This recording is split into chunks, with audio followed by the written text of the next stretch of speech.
que vamos a tratar son los accidentes por animales venenosos en nuestro país. Fundamentalmente vamos a hablar de accidentes por mordeduras de arácnidos y mordeduras de serpientes. Entonces, vamos a comenzar con... Ahí está. Bien, comencemos primero hablando de aracnoidismo. En nuestro país, la principal especie o género es Loxosceles laeta. Allí ven dos figuras de esta araña. Loxosceles laeta es una araña que tiene la característica de estar distribuida ampliamente en nuestro país, fundamentalmente en las zonas de costa. La segunda característica es que los accidentes o mordeduras por Loxosceles se producen fundamentalmente en área urbana. Estamos hablando entonces de una ciudad, de una casa, de una zona urbanizada. ¿Ok? Y hay dos formas clínicas del loxocelismo.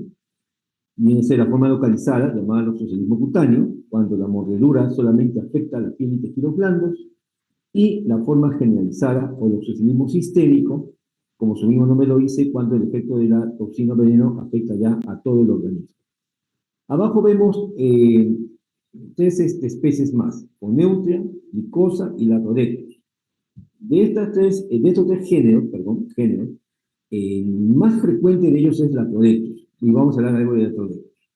Oneutria y Lycosa son aracnoidismos más raros en nuestro país, están reportados en zonas de selva sobre todo, son arañas que viven sobre todo en las zonas de cultivo de plátanos, por ejemplo. Es poco los casos en nuestro país, así que vamos a hablar de Latrodectus y fundamentalmente de Loxosceles. Muy bien, entonces Loxocelismo es el primero de ellos.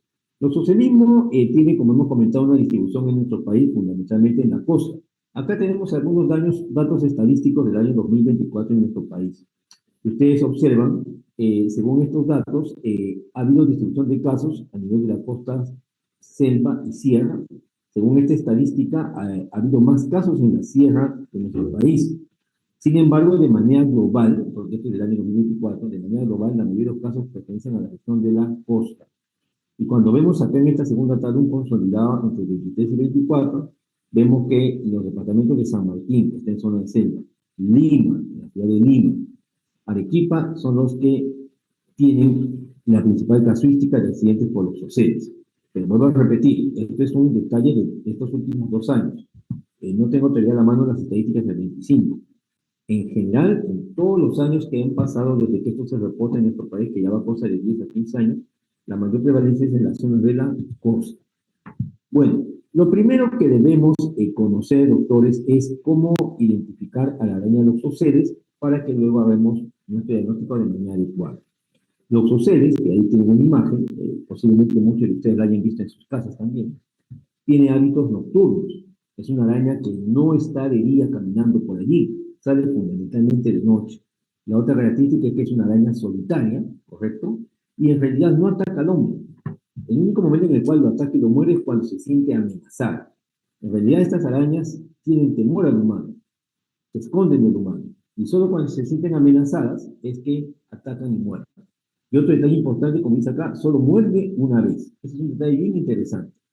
En algún momento, nosotros hemos visto algunos pacientes que vienen por supuestos mordedores de arañas y te dicen que la araña te mordió en 2, 3, 4 sitios al mismo tiempo. Y no es así. La araña solamente muerde una sola vez. Los lugares predilectos en los cuales se encuentran los Loxosceles generalmente son los rincones de las habitaciones, escondidas allí, los guardarropas, detrás de los armarios, detrás de las vitrinas, detrás de cualquier mueble, ¿no? Debajo de los muebles, de enseres, detrás de los cuadros de la pared, por ejemplo, es decir, cualquier lugar en el cual puede encontrar refugio. Allí está escondida durante el día y de allí sale durante la noche para poder alimentarse. Otro detalle importante es que el accidente va a ocurrir fundamentalmente en las mañanas, es decir, cuando la persona recién se levanta, muchas veces va a vestirse, va a ponerse, ahora que estamos entrando en época de invierno, un saco, un abrigo, alguna ropa, de su guardarropa, lo saca, no lo sacude bien, se lo pone y de pronto la araña está metida ahí dentro y lo muerde.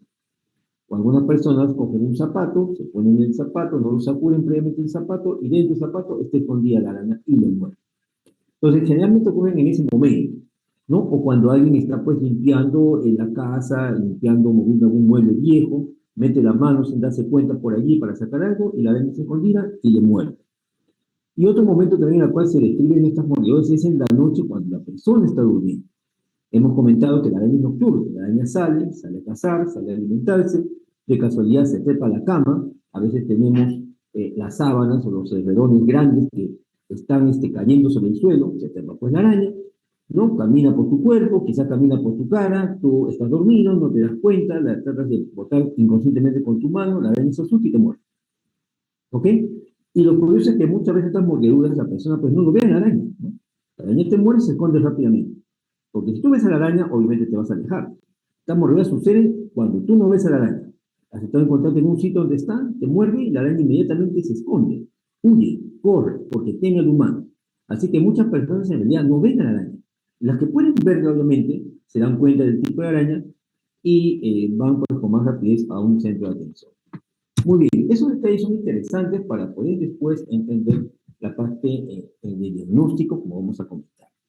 Bueno, comentábamos también que el oxocelismo tiene dos formas, el oxocelismo cutáneo y el sistémico. De lejos, el más frecuente es el cutáneo. En un 80-90% de casos es la forma cutánea donde la toxina o veneno solamente afecta a la piel y tejidos blancos. Esta toxina produce isquemia y destrucción de tejidos, y esto va a producir una lesión ulcerativa que luego se va a necrosar en un 80-90%. Entonces, doctores, esto es lo más frecuente como causa del oxocelismo. El oxocelismo sistémico, que es el vicio hemolítico, es en un 10-20%. Es el que menos frecuente se produce. Y en este caso, hay una acción sistémica por la absorción de la toxina. La toxina que ingresó por vía de tejidos blandos llega a absorberse a través del sistema linfático, pasa al torrente sanguíneo. Y la toxina produce hemólisis. Esa es su principal manifestación fisiopatológica. Hemólisis, destrucción de eritrocitos. Y la hemólisis puede terminar produciendo taponamiento y por lo tanto falla renal. ¿Ok? Entonces, no olvidemos estas dos diferenciaciones. Bien, la toxina o veneno de oxoceles tiene varios componentes. Desde el punto de vista clínico, acá estamos señalando, la esfingomielinasa D es el principal componente de la toxina.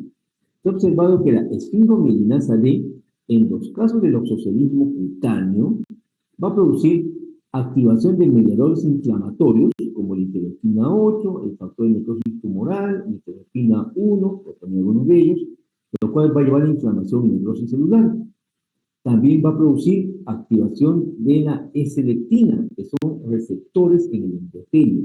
Y estos receptores endoteliales, en la zona pues afectada, van a estimular a que los leucocitos o los macrófagos se adhieran a los vasos sanguíneos y migren a la zona afectada, ¿no? Esta inflamación vascular puede llevar a un fenómeno de vasculitis.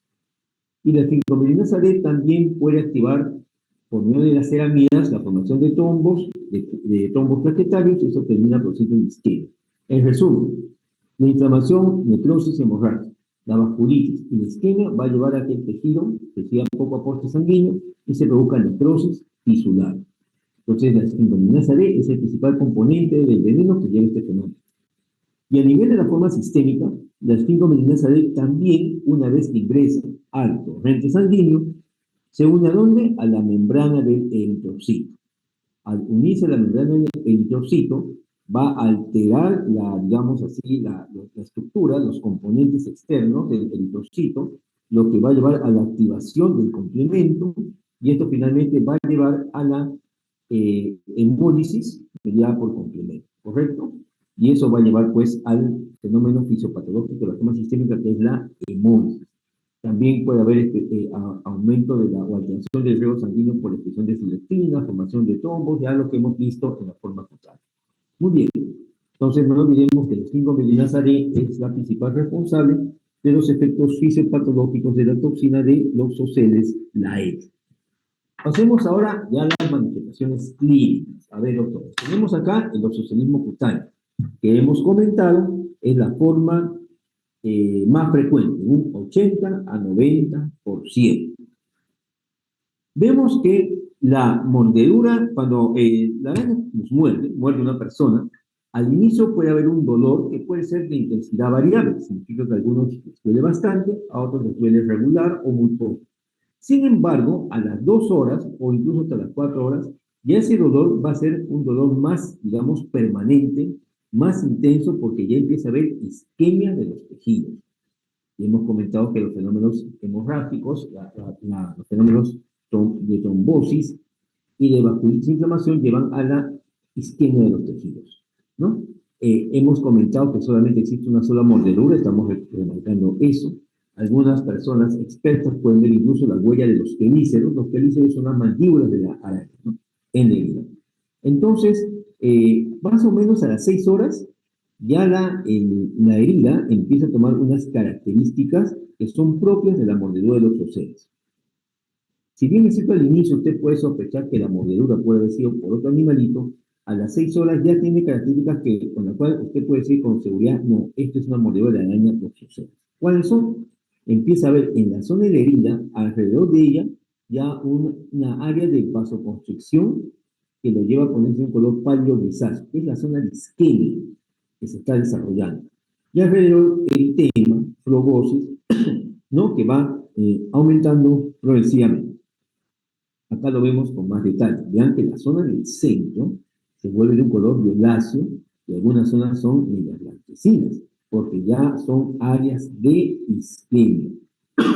Perdón. Y la zona alrededor es zona eritematosa flebótica. A medida que la isquemia crezca, toda esa lesión se va a ir extendiendo y se va a ir comprometiendo. Pueden observar también algunas quitenas y ampollas. Sigue pasando las horas, ya estamos a 24 horas probablemente, o 48 horas, y ya la lesión, vean ustedes acá, ya está poniéndose en negra, es decir, ya empieza a haber áreas de necrosis. Vean que toda la zona blanca ya se extendió. Es una zona de isquemia de tejido.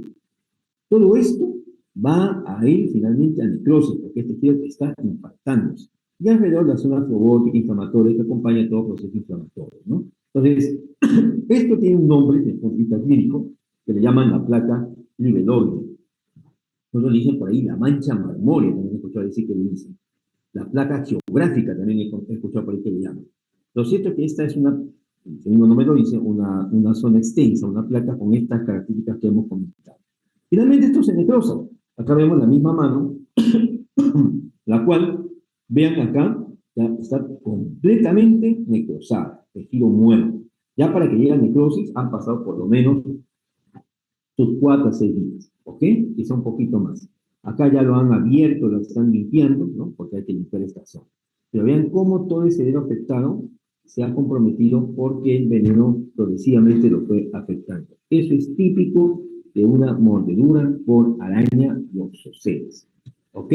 Acá tenemos otros ejemplos. Acá vemos también, vean, en esta zona, que está cerca por el abdomen, vean cómo está acá esta área eritematosa, inflamatoria, y casi al centro, la zona isquémica, y adentro, la zona ya necrótica. Acá tenemos otra imagen, acá vemos también ya una lesión más extensa, ya más necrótica, ¿no? Y la zona eritematosa que empieza desapareciendo para ser reemplazada por áreas isquémicas y por necrosis. Acá tenemos otra imagen, vean en el brazo, acá es una zona ya completamente necrótica, ya pasaron varios días, ¿no? Todo el tejido se murió, todo el tejido se infartó. Y acá tenemos más imágenes, vean esta otra en la pierna de esta persona, acá hay otra más, daría la impresión que fuera una escara o una úlcera de punto de presión, pero se trata de lesiones por mordedura de loxoceles. Como dice acá, la evolución total toma entre 4 a 6 semanas, desde que es mordido hasta que se forma una escara claramente definida. La escara al final se va a desprender, va a dejar una úlcera, y la úlcera después va a cerrar entre 6 a 8 semanas. Obviamente, acá va a haber también, puede haber sobreinfección bacteriana que complica finalmente la evolución. Muy bien. Entonces, en este cuadro resumen, desea que pongan atención, vean que en las primeras 6 horas de la mordedura, generalmente encontramos dolor local, se puede ver el par de quelíceros como huella en algunos casos. A las 24 horas, es decir, ya casi completando el día del accidente, ya empieza a haber mayor equimosis, Hay equimosis porque hay hemorragia, no se olviden. Hay un tema, puede haber incluso fiebre, en algunos casos puede haber un exantema, esto sobre todo en las formas sistémicas, ¿no? Y a las 48 horas ya empieza a aparecer tictenas, ampollas, ya la necrosis central empieza a formarse y la zona isquémica violácea alrededor, la placa violácea geográfica, rodeada de un halo pálido y el exantema que hemos comentado. A la primera semana ya la escara es necrótica, ya está definida, es profunda, incluso ya puede requerir escarectomía, ¿no? Segunda semana, cuarta semana ya queda la cicatriz, ¿no?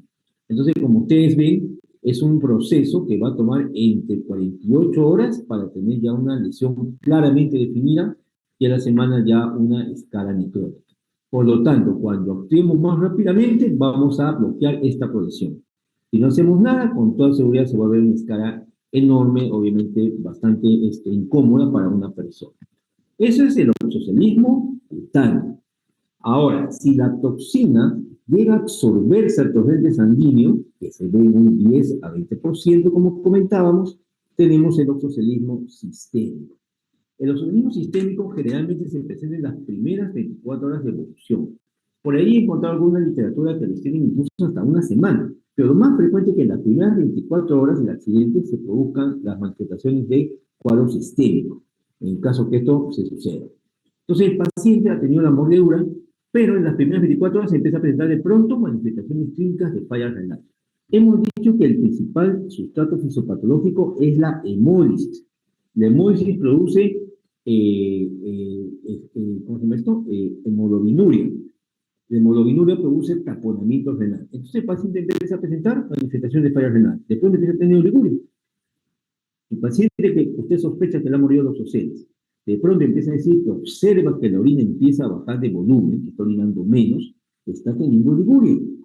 Puede ser que la orina se vuelva rojiza, tiene hemoglobinuria probablemente, o hematuria.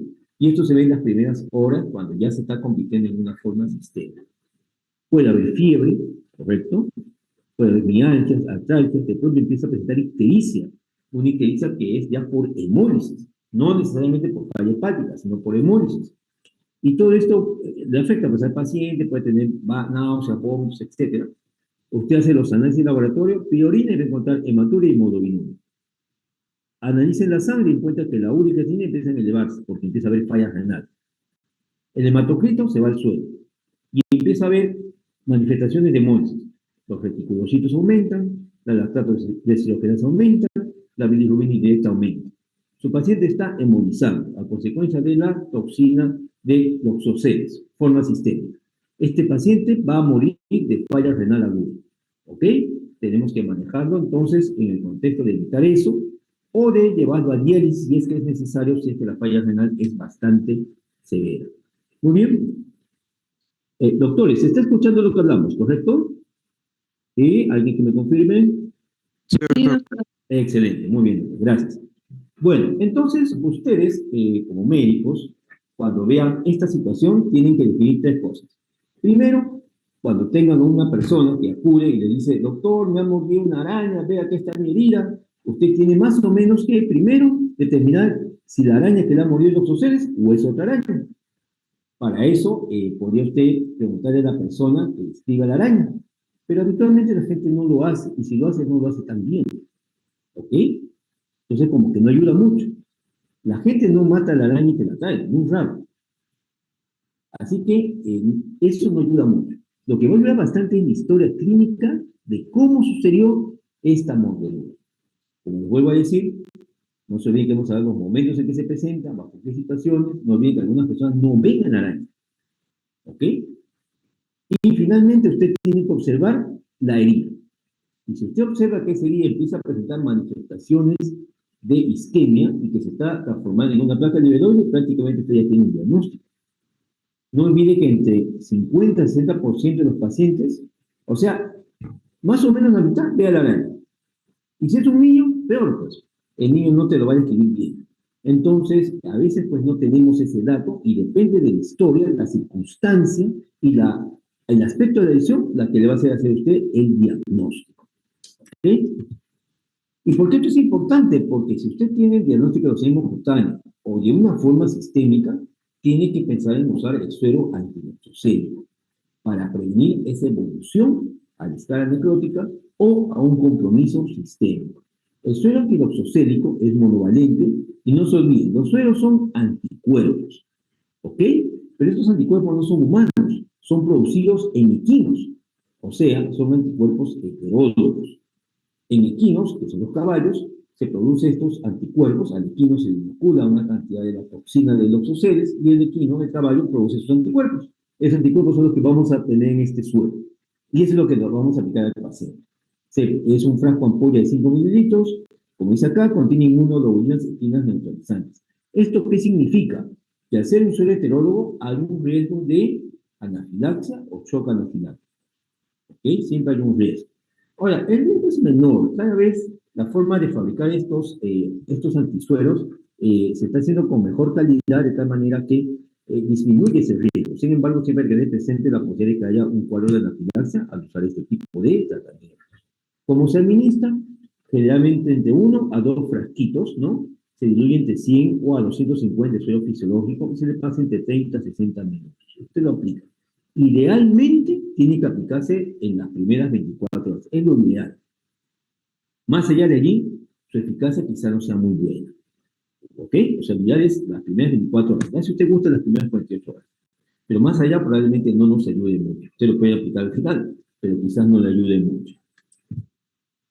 Muy bien. Este es otro medicamento que también se ha recomendado por mucho tiempo utilizar. Aunque en las últimas bibliografías que se está revisando ya como que no lo usan mucho. Pero en nuestro país lo utilizamos todavía. Es la Dapsona. La Dapsona es un medicamento derivado de un grupo llamado las sulfonas, que antiguamente se usaba como antibiótico, y ahora casi no se usa. Por ahí se usa para lepra, pero generalmente ya no se usa. Esta Dapsona, en realidad, la utilizamos porque es un inmunomodulador. ¿Qué es lo que hace esta Dapsona? Bloquea la migración de neutrófilos al área afectada.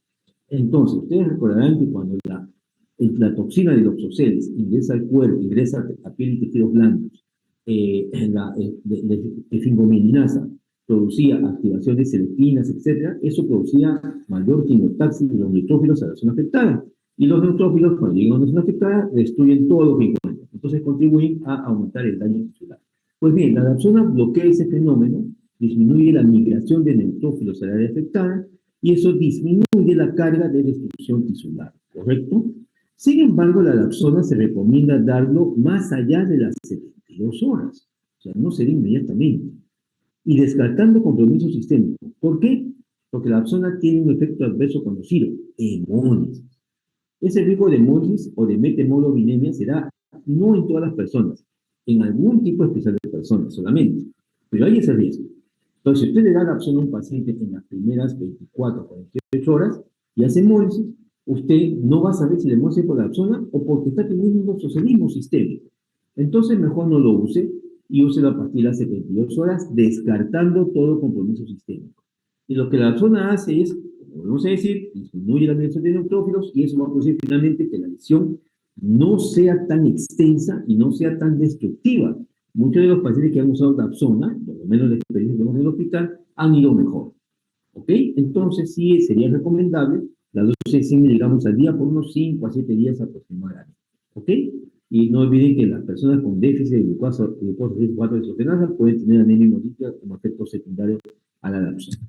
Muy bien, entonces como ven, este es el manejo del loxocelismo. A ver, vamos a resumirlo acá. La forma cutánea, ojo, la forma cutánea, acá nos han dado dos grupos, no complicado y complicado. Y no complicado obviamente se entiende que es aquel que tiene, digamos, manifestaciones muy sutiles de una lesión en piel.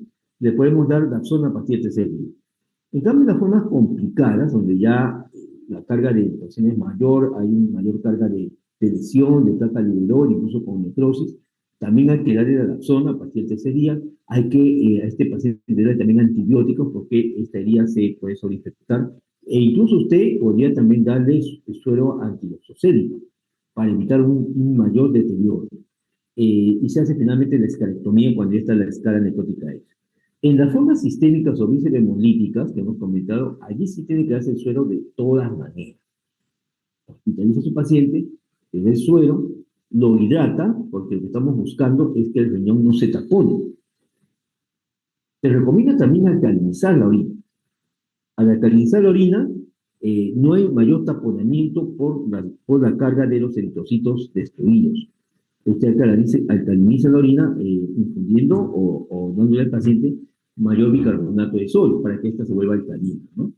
Y bueno, estabiliza al paciente, corrige los defectos de anemia y está al tanto de una diálisis de apoyo o de urgencia si es que requiere el caso. Muy bien. Entonces, hasta aquí hemos hablado rápidamente del oxocelismo y ahora pasemos a hablar de latrodectismo. El latrodectismo es producida por esta otra araña, es la araña Latrodectus mactans, ¿ok? Esta araña, conocida como la viuda negra, tiene esta característica de una figurita como si fuera una mariposa, una letra H, como si fuera uno de esos antiguos relojes de arena, etcétera, en su abdomen. La que la tiene así es la hembra. El macho es más chiquitito. Y esta araña, a diferencia de la araña Loxosceles, es una araña de campo. Esta no es una araña de la casa, no es una araña urbana, es una araña de los campos. Es una araña que teje telarañas, valga la redundancia. Me había olvidado decir, los Loxosceles no teje telarañas. Latrodectus mactans sí teje telarañas como muchas arañas, dicho sea de paso, ¿no? Y está en el campo, ¿no? Por lo tanto, los accidentes son netamente en área rural.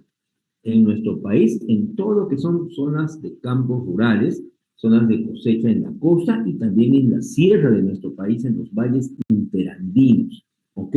Entonces, a veces la gente va por ahí, está cosechando, está entrando en esa zona y de pronto entra en contacto con esta araña de Latrodectus y es mordida por Latrodectus o viuda negra. ¿Qué produce el veneno de Latrodectus? El veneno de Latrodectus es neurotóxico. Vean la diferencia con el veneno de los Loxosceles. Mientras que el veneno de los Loxosceles es un veneno que va a producir hemorragia isquemia, este en cambio es un veneno que va a alterar los neurotransmisores, ¿ok? Va a producir liberación de noradrenalina, acetilcolina, dopamina. La toxina o un componente importante es la alfa-latotoxina. Entonces lo que produce el veneno de Latrodectus es la liberación de estos neurotransmisores y por lo tanto hay un envenenamiento neurotóxico, usemos ese término. Entonces el paciente empieza a presentar, ¿de pronto qué? Espasmos, contracturas musculares en los miembros, en el tórax, en el abdomen, incluso por ahí encontrar revisiones que te hablan de contracturas semejantes a un abdomen agudo. Como hay liberación de acetilcolina, puede haber una diaforesis o sudoración profusa, puede haber cianorrea, puede haber también diarreas, efectos de la acetilcolina, efectos colinérgicos. Puede haber también bradicardia por eso. Y por la liberación de noradrenalina, hiperreflexia, contracturas, arritmias cardíacas, crisis hipertensiva. ¿Ok? Todo esto se puede presentar incluso a partir de las 2 horas del envenenamiento o de la mordedura de la Latrodectus. Las crisis van a disminuir finalmente entre 48 y 72 horas. Durante todo ese tiempo, el paciente puede tener estas complicaciones y obviamente puede morirse por eso.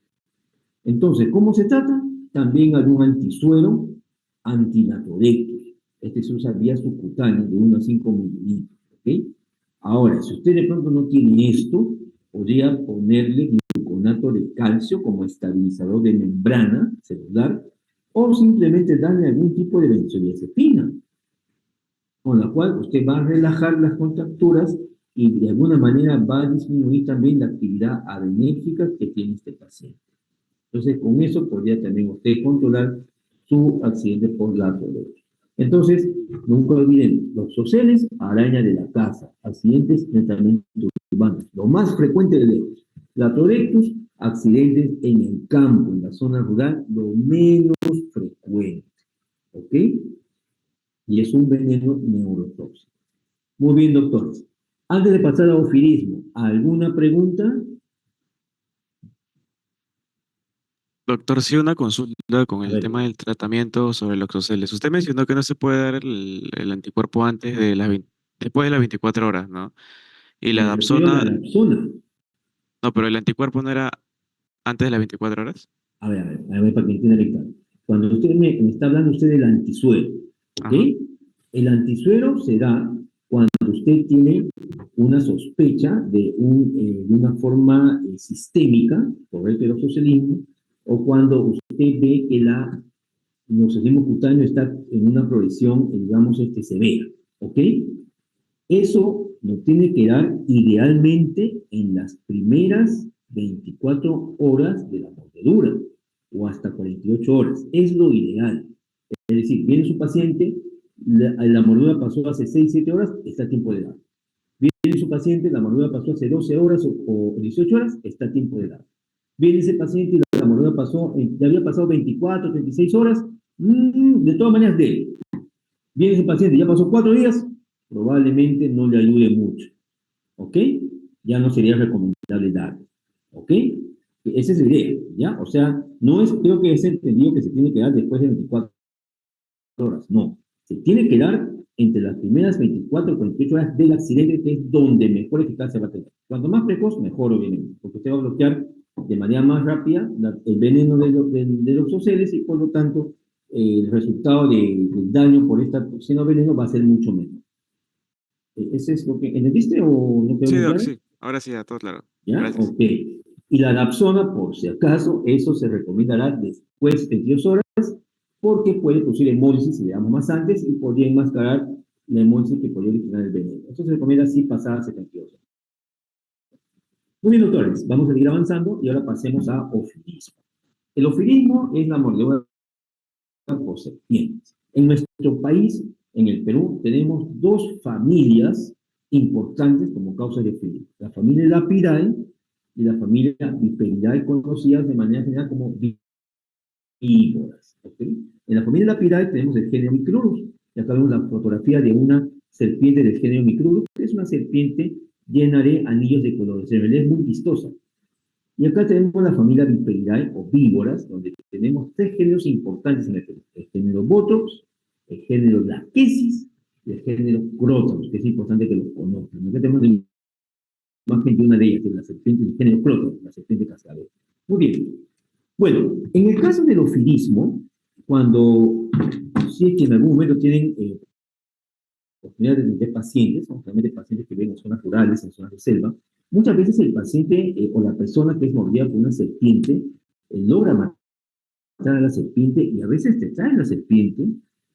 Eso personalmente a mí me ha pasado cuando he trabajado en Chanchamayo, que es zona de selva de Junín, te traen la serpiente para que la veas, pues, ¿no? Y le digas si puede ser o no venenosa. Ahora, en realidad, la gente de la zona, la gente del pueblo que vive allí, ya sabe que serpiente es venenosa, ya los conoce la serpiente. Habitualmente las serpientes venenosas de la familia Viperidae, es decir, las víboras, tienen estos colmillos que están, digamos, perforados, acanalados, ¿no?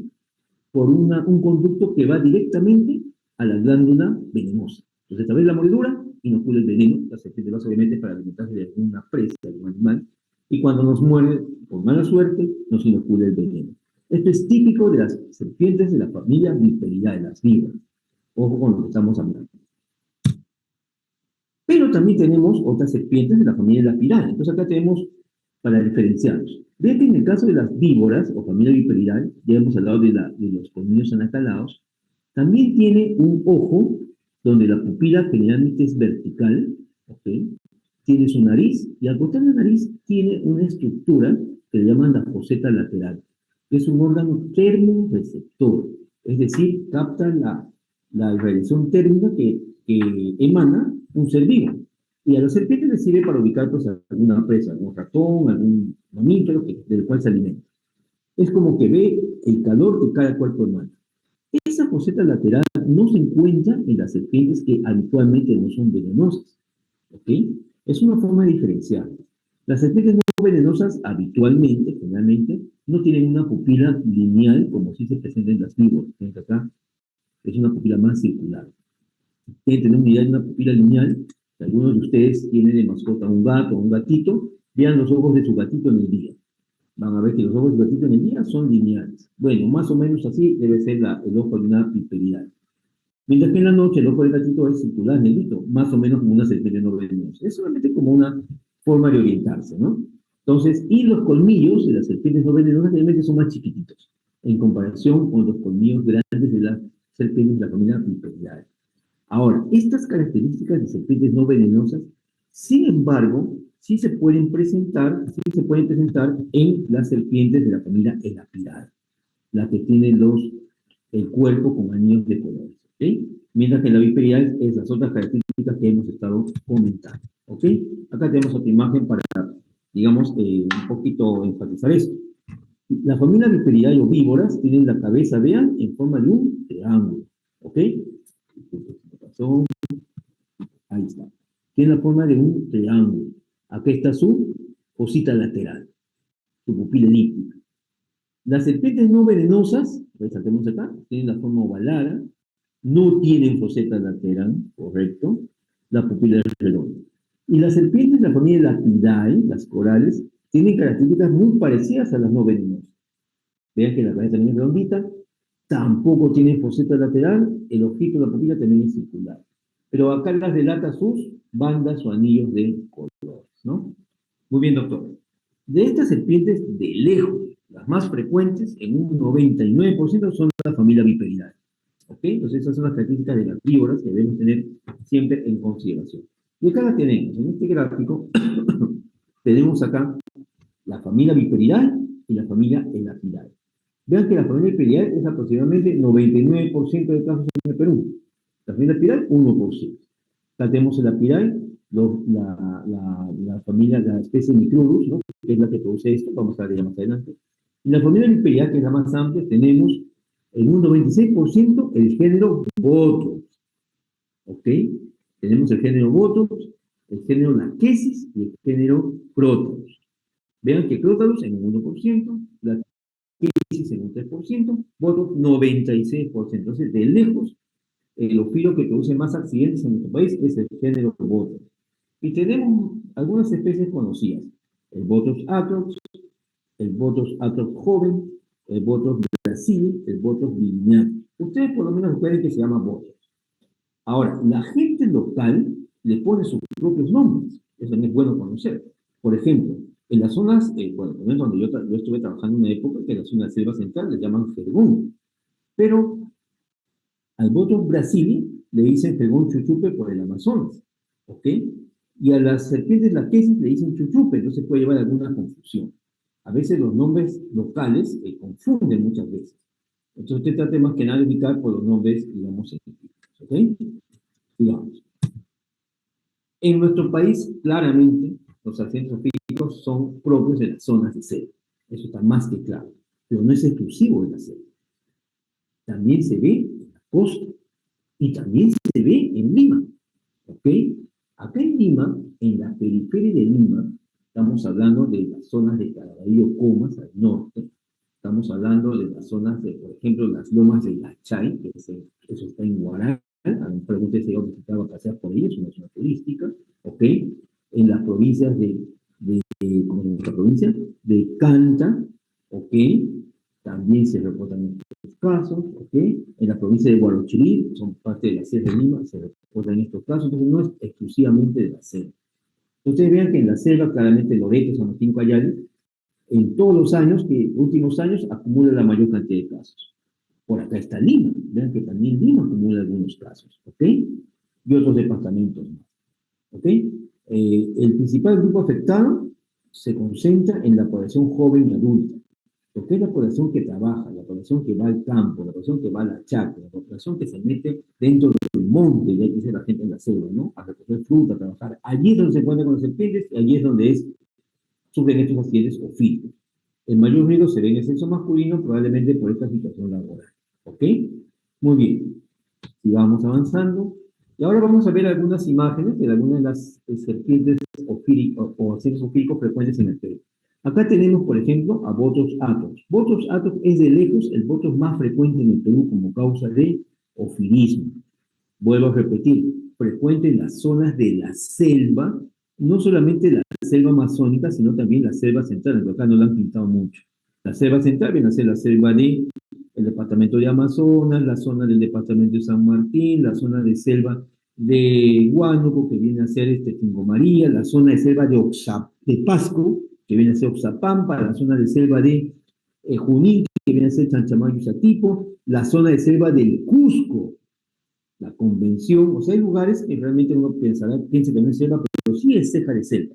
Y todo eso con la llanura amazónica, Botox atrox es frecuente, es una serpiente, una víbora grande, puede alcanzar sus 3 a 4 o 5 metros, es rastrera, se arrastra por el suelo, etcétera, se confunde su cuerpo con el hábitat, por eso es que a veces uno no se percata y es mordido.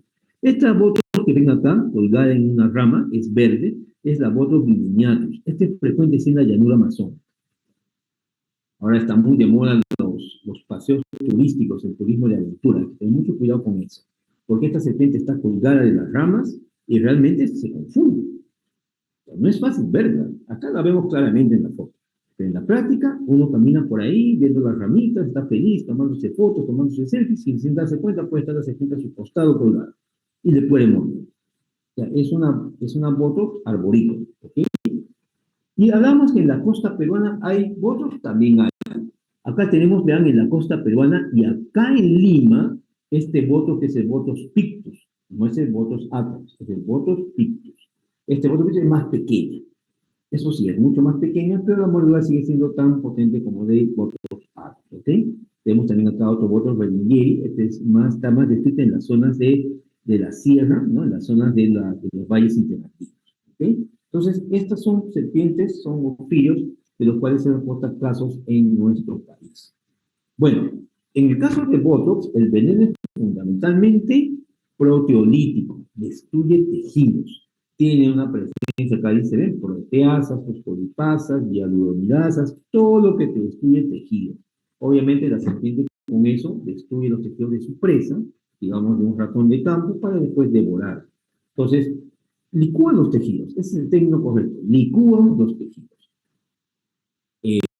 Puede haber, debido a eso, también daño en el endotelio. Al haber destrucción de tejidos, se destruyen los vasos sanguíneos, no hay sangre, no llega sangre, y hay, por supuesto, hemorragia.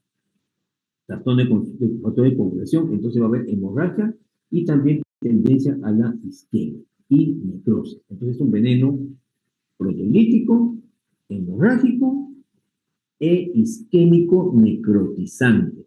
Estamos hablando del veneno del género Botox. Entonces, la persona que es mordida por Botox, ¿no? Por ejemplo, acá tenemos una fotografía en la pierna. El veneno puede ser, la serpiente puede morir en esta zona, pero rápidamente destruye los tejidos y se absorbe rápidamente por el sistema linfático para llegar después al torrente sanguíneo. Entonces, la persona tiene un dolor intenso, eso sí, las mordidas son bastante dolorosas. Rápidamente se produce edema y flebosis, ¿ok?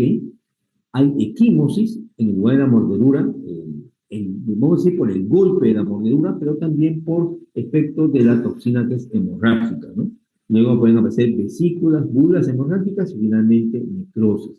Y estas son las manifestaciones locales, pero también se pueden absorber, ¿no? Así como pasaba en los ocelos. Es más, la regla es que se absorba, ¿ok? Y si se absorbe, ya empieza a pasar manifestaciones sistémicas. La hemorragia ya no queda localizada en la zona mordida, sino ya se hace distancia.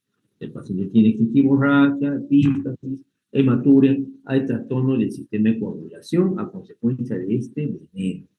Puede haber fiebre, náuseas, vómitos, el paciente tiene un estado de shock, de hipotensión, oligoanuria por falla renal, confusión, se complica y se muere, ¿no? Es un veneno altamente mortal, el del género Botox. ¿Ok? Doctores, eso no olviden. Esto es una emergencia y hay que tratarlo porque si no, nuestro paciente se muere. Muy bien, acá tenemos otras imágenes, ¿no? Es para ver más que nada cómo los tejidos se deforman, ¿no? Pierden su forma, su aspecto, debido al gran edema que acompaña la flebosis, la mordedura de estas serpientes, ¿no? Completamente deformadas. Ojo, un detalle, en algunos casos la flebosis es tan intensa que termina produciéndose un síndrome compartamental, en la cual una parte, digamos, de la fascia muscular queda encerrada, esa zona ya no recibe aporte sanguíneo, se necrosa, en la práctica se convierte en un músculo abscerado y eso desencadena una sepsis, ¿no? Hay personas que se complican con este problema del síndrome compartamental y en ese caso hay que quitar identidad, no hay otro. Si no, el paciente en realidad se va a complicar bastante, ¿no? Ahora, pasemos a la otra serpiente frecuente en nuestro país. Hemos dicho que el primero fue el género Botox. Ahora pasemos al género Lachesis. Botox y Lachesis son víboras, familia Viperidae. No nos confundamos, no nos olvidemos de eso. La Tesis mutamuta, conocida como chuchupe, es bien conocido este nombre entre la gente de la selva, es una serpiente mucho más grande que Botox. Tiene aproximadamente entre 8, incluso hasta 10 metros. Es grande la chuchupe. Vive, esta sí es netamente de la zona amazónica. No se describe chuchupe en la selva central o lo que llamamos la selva alta. Es sí llanura amazónica, selva del Amazonas, Loreto, Pucallpa, Madre de Dios. Es grande, vean que su aspecto confunde mucho con las hojarascas donde está localizada. Entonces, es típico de las serpientes, se esconden, se camuflan para poder atacar a su presa, ¿no? Entonces, a una persona desprevenida sin darse cuenta, la puede pisar, qué sé yo, y es mordida por chuchupe. Como chuchupe es una serpiente grande, la que es mutamuta, por lo tanto, la cantidad de veneno que le cura va a ser mayor, mucho mayor. Entonces, de ahí usted puede concluir que la mordida de chuchupe es realmente bastante peligrosa y mortal, porque inocula una mayor cantidad de veneno. Y el veneno de la tesis mutamuta es muy semejante al protótipo. También es protolítico, también es hemorrágico, también es coagulante. Pero se ha observado que puede producir un shock vagal. También produce estimulación de acetilcolina y puede haber un shock vagal, ¿no? El paciente puede tener diapólisis profusa, puede tener diarreas, dolor de cuerpo, como una intoxicación por órganos fosforados, ¿no? Un shock vagal que se tiene en el síndrome laquésico. Y bueno, como dice acá, la cantidad de veneno es mucho mayor comparado con el botox porque es una serpiente mayor tamaño. Afortunadamente, los accidentes por la tesis mutamuta son mucho más raros, ¿no? Hemos vuelto a decir que mientras que el botox es 96%, la tesis mutamuta es aproximadamente 3 al 4%.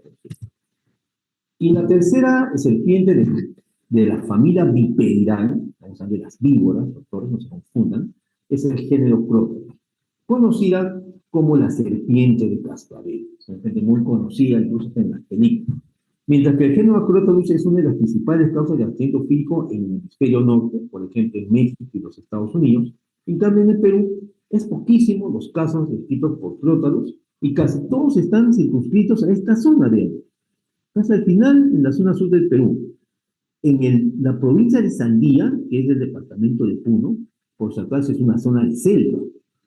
Esta zona de selva de Puno se llama Sandía. Ahí se describen algunos casos de clótaros y también es una de Madre de Dios. ¿Ok? Por ahí, de ahí un caso descrito al norte, en Tumbes. Pero en realidad este es el nicho de clótaros. Es rarísimo en nuestro país, 1% aproximadamente. Crotalus, en la especie que hay en nuestro país es Crotalus lurisus, ¿no? Es una serpiente que por lo menos tiene la decencia de avisar. Tiene en su cola una estructura que se ha ido formando por la muda de piel que tiene este animalito, y esa colita suena como un cascabel. Por lo menos la serpiente te avisa que está ahí. Suena el cascabel y usted se puede poner alerta, ¿no? Pues bien, esta serpiente tiene un veneno que es un poco diferente al veneno de la quesis y de boto. Este veneno tiene tres acciones. Es neurotóxico, es decir, produce una intoxicación neurológica. El componente clotoxina bloquea la liberación de acetilcolina. La acetilcolina, no olvidemos, es el principal neurotransmisor en la placa mioneural. ¿Ok? En la placa mioneural, entre el espacio sináptico, entre el axón y en la célula muscular. No hay acetilcolina, no hay transmisión. Por lo tanto, el músculo no funciona, se relaja. Entonces el paciente va a tener manifestaciones de ¿qué? De tosis vertebral, oftalmoplegia o diplopía, porque ya no se acomoda el cristalino debido al relajamiento de los músculos extensores cristalinos, dificultad para la deglución por parálisis de los músculos de la deglución del paladar, e incluso hasta falla respiratoria por parálisis de los músculos intercostales. ¿Por qué? Porque está bloqueada la acetilcolina por la toxina de Crotalus. También es una toxina miotóxica, es decir, puede destruir las fibras musculares y producir rhabdomiólisis. Esto también puede llevar a daño renal o taponamiento renal parecido al oxocelismo. ¿Ok? Y también es una toxina coagulante. Entonces, son las principales características del Crotalus. Entonces, manifestaciones clínicas, compromiso neurológico, compromiso muscular e incluso hasta renal. Vean, pero lo único curioso es pues, que es menos de 1%. Y en el caso del género Micrurus, no olvidemos que este pertenece a la familia Elaphidae. Las tres que hemos visto, botos, laquesis y prócaros, son familia Viperidae, las víboras. Este, en cambio, es el género Micrurus, familia Elapidae. Tenemos en el Perú la serpiente de coral o la serpiente natanaca, esos son los nombres que le pone la gente lugareña. Micrurus tiene unas bandas de colores que la verdad la hacen bastante bonita, bastante efectiva, parece un collar de cuentas muy bonito, pero es una serpiente pues, venenosa, su toxina también es neurotóxica y en este caso se parece mucho a próteos. También va a bloquear la acetilcolina, en este caso por competición, y por lo tanto produce también un compromiso neurológico que ya hemos comentado, ¿no? Una fase tipo miastenia gravis, ¿no? Debido al bloqueo de la acetilcolina, incluso con parálisis en los nervios distales, ¿no? Eso es lo que produce el género Micrurus, y que, como hemos comentado, también es una especie o un científico bastante raro en nuestro país. Muy bien. Entonces, doctores, a ver, hasta aquí creo que todo entendido, ¿correcto? ¿Alguna pregunta? Muy bien, todo claro. Entonces, pasemos ya se nos acaba el tiempo, a hablar sobre cómo es el manejo, el enfoque de estos casos. Primero que todo, usted, cuando tenga un paciente con mordida de serpiente, tiene que disminuir la absorción de veneno mediante unas medidas básicas. Y luego, neutralizar el veneno que ya se absorbió. ¿Cómo? Poner un suero antiofílico. Para disminuir la absorción del veneno, hay algunas medidas básicas simples, pero que ayudan bastante. Lo primero que entonces es una emergencia, lo otro es que el paciente tiene que tranquilizarse. Esto que parece tan obvio no es muy fácil porque una persona, cuando es mordida por una serpiente y la gente sabe qué serpiente es venenosa o no, tiembla de miedo y se asusta porque sabe claramente que puede morir. La gente está asustada, el paciente está obviamente bastante nervioso, y eso que lleva a que aumente la absorción. Al haber mayor descarga renal por el temor, el nervio, ¿no? Los nervios que tiene el paciente, lo que está angustiado, asustado, eso va a generar mayor circulación, mayor absorción de veneno. Entonces hay que tratar de alguna manera de calmarlo, tranquilizarlo, darle la seguridad que lo estamos atendiendo. Y lo otro importante es inmovilizar la zona afectada. Si es una extremidad, hay que tratar de inmovilizarla como si estaríamos frente a una fractura, ¿no? Se le pone una férula, se empieza. Porque la actividad hace que el veneno se absorba más. ¿Okay? La zona se tiene que lavar con bastante agua y jabón, algo tan simple y elemental. Agua y jabón para eliminar toda la toxina que puede haber quedado, por lo menos en la parte más superficial de la herida, ¿no? Entonces usted calma a su paciente, pone una férula en la zona afectada, lo lava con bastante agua y jabón e inmediatamente lo lleva a un centro de salud o al lugar donde corresponda para ponerle el antídoto. ¿Ok? Lo puede hidratar el paciente también. Estas medidas básicas ayudan bastante para disminuir la absorción del veneno. Son simples, ¿verdad, doctores? Pero hay que tratar de hacerlas. No se recomienda aplicar torniquetes. El torniquete, como ustedes saben, es tratar de ajustar por encima de la herida para evitar que la sangre circule por allí y no se absorba. Entonces uno le pone pues un torniquete, algo que lo ajuste, ¿no? Pero no se sugiere acá porque el torniquete empeora la isquemia. No se olvide que este es un veneno que produce isquemia. Y la mayor absorción va por el sistema linfático, no por el sistema, no por la sangre, no por el sistema linfático. Y con el torniquete usted va a bloquear el flujo sanguíneo, más no el flujo linfático. Entonces, como que no va a ayudar mucho. Tampoco es bueno realizar cortes. Algunas personas agarran su cuchillo en el campo, lo cortan para exprimir y sacar todo el veneno. Lo van a empeorar porque el veneno es hemorrágico. Se va a complicar, va a sangrar más. Y mucho menos no se da de héroes, ¿no? Como sucede en algunas películas. Algunas personas en las películas se ve que empiezan a succionar el veneno, ¿no? Absorben el veneno para escupirlo, ¿no? Y salvar a la víctima. Esto no hace más que complicar las cosas, ¿no? No es conveniente porque en realidad el veneno se puede absorber por las mucosas, la mucosa oral. Entonces el que está de él succionando el veneno puede tener también envenenado. Entonces no es recomendable tampoco eso, muchachos. Y se lo cuento porque en el campo a veces hacen estas cosas las personas, ¿ok? Mucho menos se pone hielo, corriente eléctrica en platos que hacen a veces los lugareños. Nada de eso. Basta con agua y jabón, inmovilizar, calmar al paciente y enferudar la zona afectada.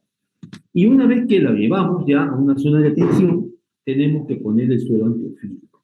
El suero antiofílico también es un suero heterólogo, también es hecho en equinos o caballos, ¿no? Se saca el veneno de la serpiente, se inocula el veneno a una dosis pues no tóxica en el caballito, el sistema inmune cabrito fabrica los anticuerpos y esos anticuerpos se sacan y ese es nuestro suero antiofílico. ¿Ok? Tenemos suero antiofílico polivalente para todos los tipos de botos. Suero antibotópico polivalente.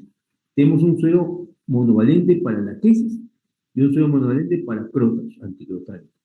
Vean que es importante por eso, más o menos diferenciar y saber identificar frente a qué tipo de ofilismo tenemos, para no poner un suero errado, ¿no? Y si usted tiene dudas, mándese a ganador y váyase de frente al antibotrópico, porque usted sabe que el antibotrópico es de lejos el más efectivo.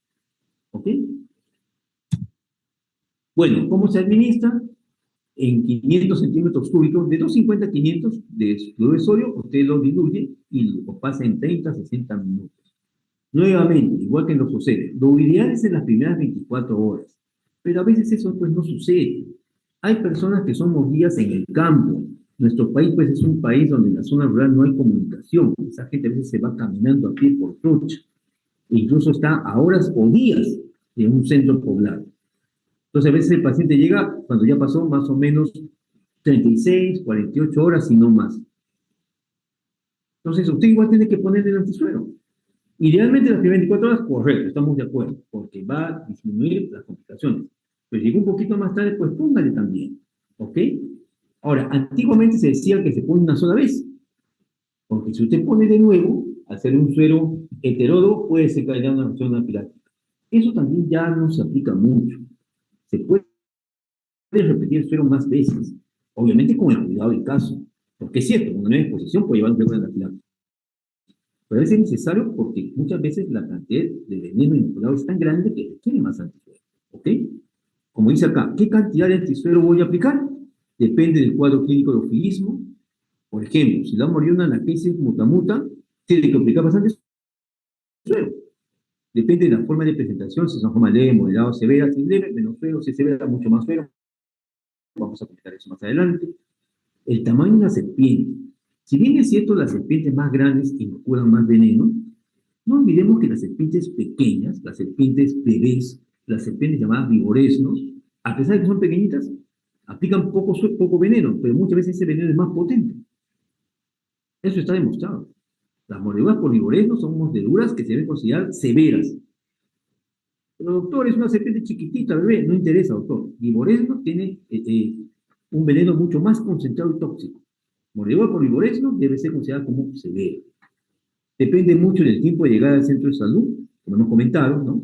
Si llegó rápido, le puede aplicar una menor cantidad. Si demoró mucho, quizá más, porque ya no espero que sea absoluto. Bueno, esto del hábito alimenticio es muy difícil de saber. Se refiere a que si la serpiente ya había comido, ya había utilizado su veneno, tiene menos veneno y por tanto te muere y te inocula menos. Y una serpiente en ayunas se está con todo el veneno concentrado y te muerde más. Bueno, habría que preguntarle a la serpiente si ha comido o no ha comido. Y eso obviamente no es práctico, ¿no?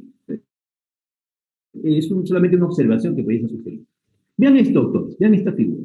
Acá está, en esta mordedura, han medido la distancia entre las dos huellas de los colmillos de una serpiente viva. Dice ahí 1, 2, 3 centímetros. Pues bien, se dice que cuando esa distancia es mayor a 2 centímetros, esa serpiente es grande. Por lo tanto, más suave. ¿Ok? ¿Ok? No se viene de ese detalle. Bueno, en la guía colombiana nos clasifican las mordeduras zoofílicas en leve, moderada y severa. Leve cuando las manifestaciones son pues solamente locales, dolor, edema, eritema, etc. Moderada cuando ya hay mayor compromiso local, ya puede haber incluso criptenas, manifestaciones hemorrágicas, usted le hace sus pruebas de sangre y encuentra que ya el perfil de corazón está alterado, cosa que no está en la formación.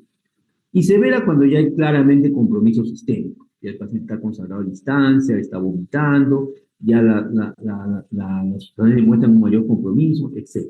¿Ok?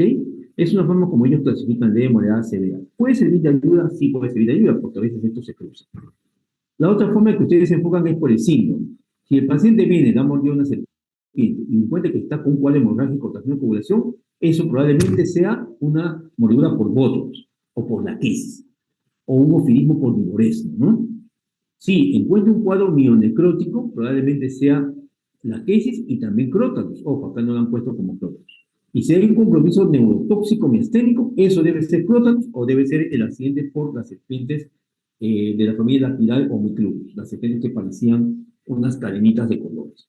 Entonces, según la manifestación clínica, usted también puede más o menos inducir o deducir qué tipo de serpientes estamos haciendo. Ven acá esta otra tablita, es bien curiosa. Cuando hay un accidente hemotrópico, si es leve, usted debe aplicar entre 2 a 4 frasquitos de toxina. Si es moderado, 5 a 8. Si es severo, llega a 12. Es una buena cantidad. En el caso del aquésico, de frente 10 a 12, porque se considera severo. Hemos dicho que esta es una serpiente grande y protege una gran cantidad de elementos. Si es el apírico, también severo, 8 a 12. Y si es clotálico, también severo, 8 a 12. No olvidemos que el apírico y el clotálico poseen un síndrome neurotóxico que puede llevar a fallas respiratorias por parálisis de la musculatura respiratoria. ¿Okay? Entonces en ellos es importante aplicar una buena cantidad, no un frasquito, no 2 frasquitos, vean qué cantidad. Ahora, ¿esa cantidad se pone de golpe? A veces no, sino hay que ponerla de manera progresiva. Este es un gráfico que hemos conseguido de unos colegas de la ciudad de Iquitos. Ellos manejan así sus casos. Tienen un accidente ofídico, hay un filismo, correcto. Inmediatamente tratan de ver por el cuadro clínico o por el aspecto de la serpiente, se consigue verlo si se trata de un botópico, ¿ok? De un laquésico, o a lo mejor ambas cosas, o finalmente eso es un ictus protálico. Este último generalmente es un cuadro neurotóxico y que siempre se considera grave. En caso del botópico, laquésico en sí, lo clasifican pues en leve, moderado, grave. Vean que en las formas leves se sugiere solamente poner 2 viales en una hora. En la moderada ponen más, 5 viales. Y en la grave se mandan de gente con 10 viales en una hora. Y luego hay que monitorizar. No es cuestión de poner y se acabó, hasta la vista. No, hay que monitorizar. ¿Hay respuesta? Sí, hay respuesta. El paciente se estabiliza. Muy bien. Inmediatamente le damos una nueva dosis de mantenimiento, pero en menor cantidad. ¿Qué pasa si no se estabiliza? Inmediatamente le aplicamos otra vez 5 viales más. ¿Cada cuánto tiempo administrar? Según cómo evoluciona. Ellos recomiendan que si el paciente es grave y no ha mejorado, digamos que sigue sangrando, sigue con coagulopatía, sigue con manifestaciones críticas, después de los primeros bolos, usted puede volver a aplicar. Y si sigue así, le podría incluso volver a aplicar 2, 3 o 4 veces por la magnitud de la lesión. Pero no olvidemos que cada vez que apliquemos, siempre hay un riesgo cada vez mayor de una reacción anafiláctica. Usted tiene que estar al tanto, entonces, de que esto no suceda, y obviamente tiene que ir sopesando riesgo y beneficio. No es pues muy fácil esto, ustedes entenderán, ¿no? Pero a veces la cuestión crítica nos obliga a este detalle. Acá hay una prueba, que es bueno conocerla, que le llaman la prueba del todo o nada. Esta prueba la usan en Iquitos y la usan en zonas rurales. Es bien práctica. ¿Qué hacen? El paciente está con su mordedura porfía. Muy bien, usted le aplica el anticuerpo. Excelente. Espera más o menos una hora y le saca sangre. Observa la sangre, más o menos 2 a 3 mililitros, lo pone en un frasquito. ¿No me acuerdo? Muy bien. Y pasados unos 20 minutos o 30 minutos, usted lo pone costado. Usted sabe que la sangre se va a coagular. Si se coagula, entonces ya no hay toxina, o es mínimo, tratamiento exitoso.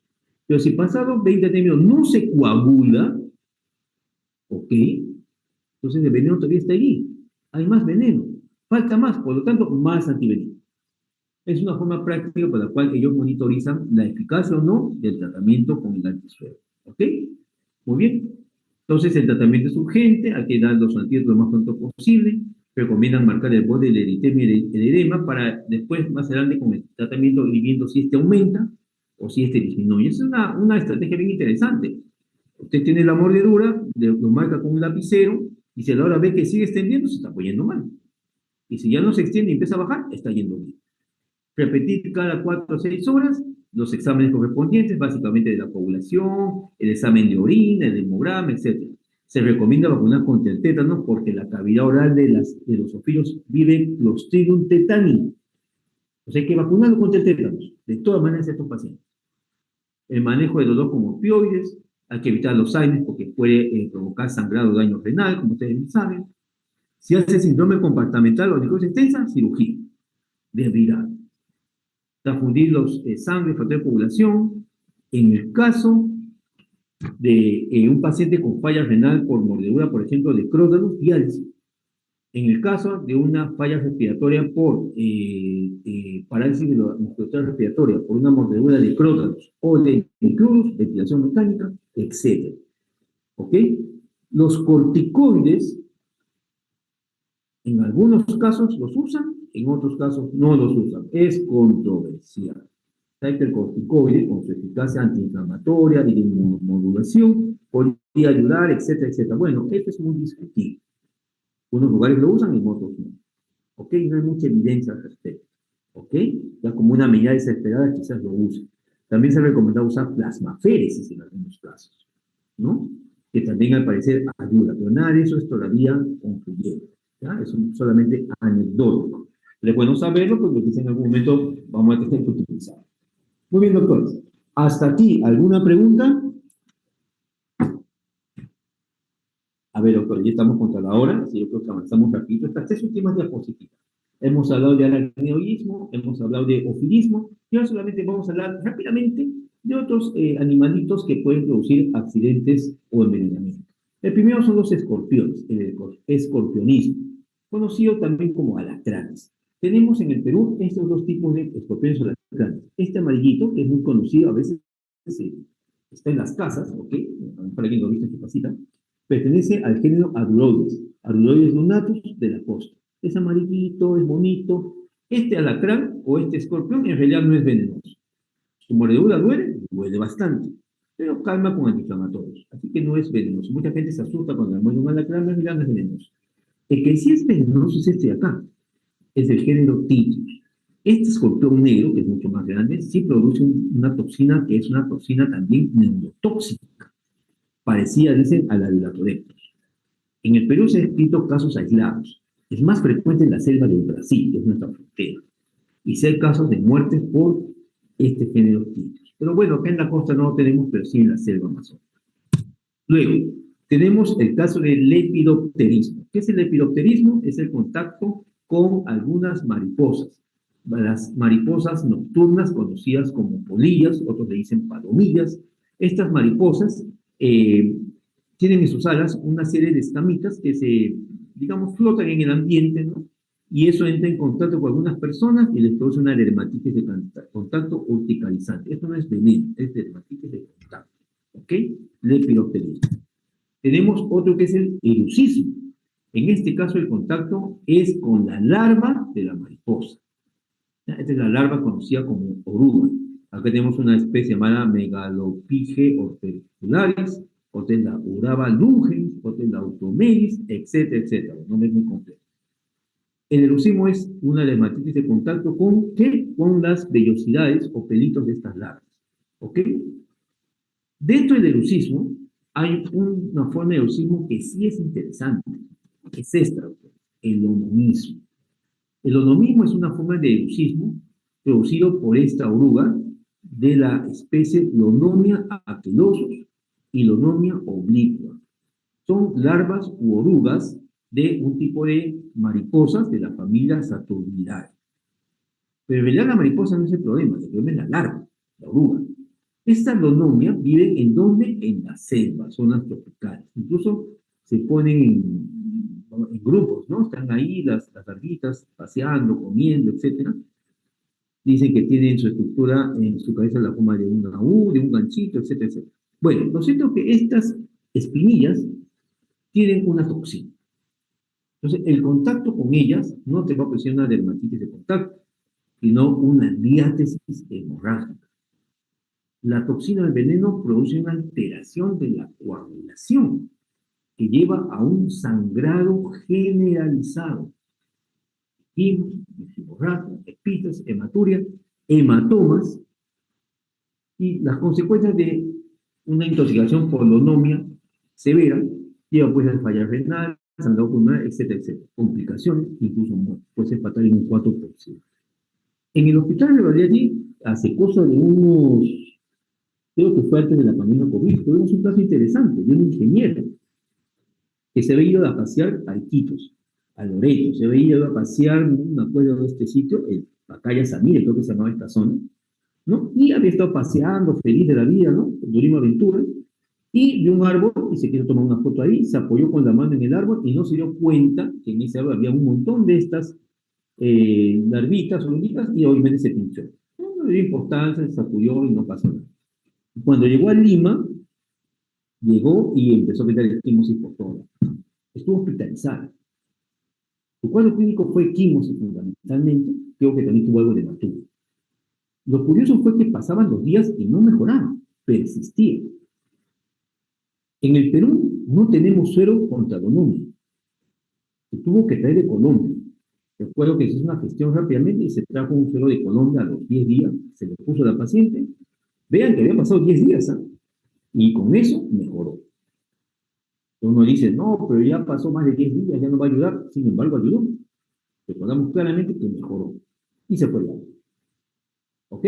Entonces, esto también hay que tener en consideración porque se reportan casos aislados en nuestro país. Muy bien, doctores. ¿Alguna pregunta para terminar? ¿Todo quedó claro, doctores? Muy bien, doctor. Entonces, espero que la charla les haya servido sobre todo para poder saber y manejar estos casos. Eso es todo, doctores. Muy amables. Gracias. Gracias, doctor.